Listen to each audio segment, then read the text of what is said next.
أعوذ بالله من الشيطان الرجيم يا أيها الذين آمنوا إذا قيل لكم تفسحوا في المجالس فافسحوا يفسح الله لكم وإذا قيل انشزوا فانشزوا يرفع الله الذين آمنوا منكم والذين أوتوا العلم درجات والله بما تعملون خبير.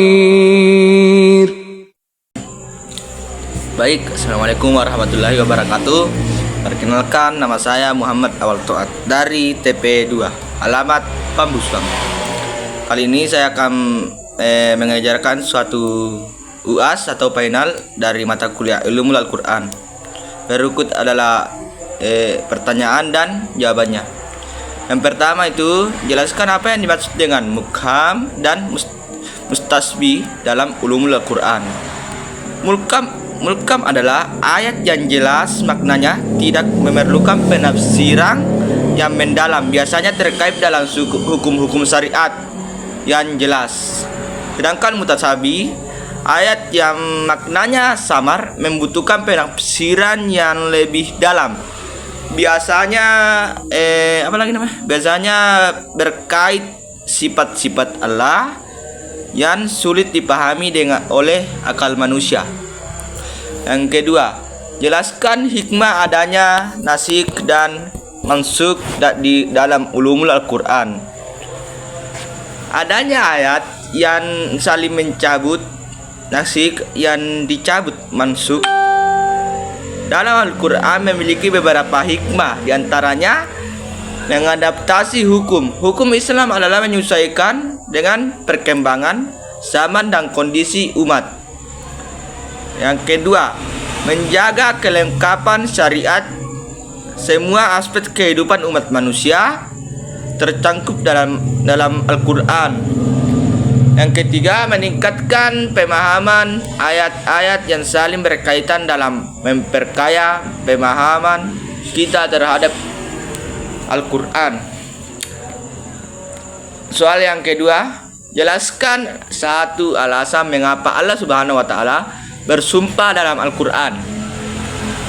Allah Subhanahu wa Ta'ala bersumpah dalam Al-Quran untuk menegaskan kebenaran. Sumpah menunjukkan bahwa informasi yang disampaikan sangat penting dan benar.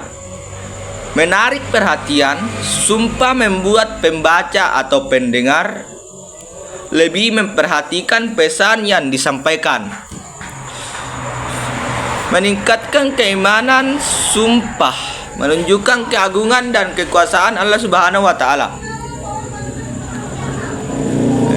Soal yang keempat, jelaskan apa yang dimaksud dengan amsal dalam Al-Quran.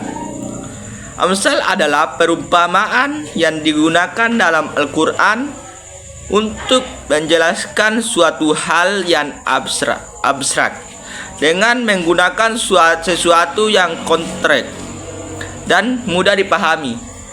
Tujuannya adalah agar pesan yang disampaikan lebih mudah diterima dan diingat.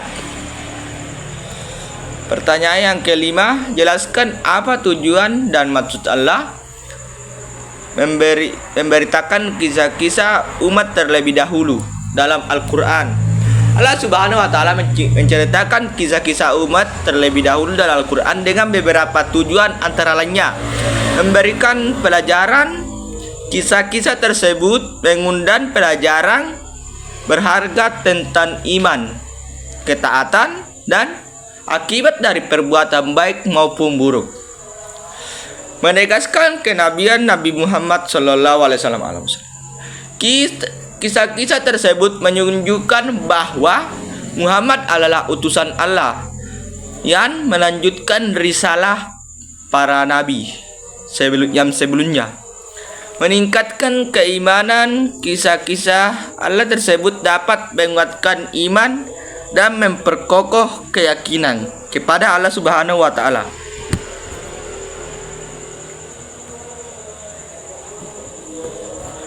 Ya, itulah tadi penjelasan dari saya. Apakah kalau ada yang kurang mohon dimaafkan.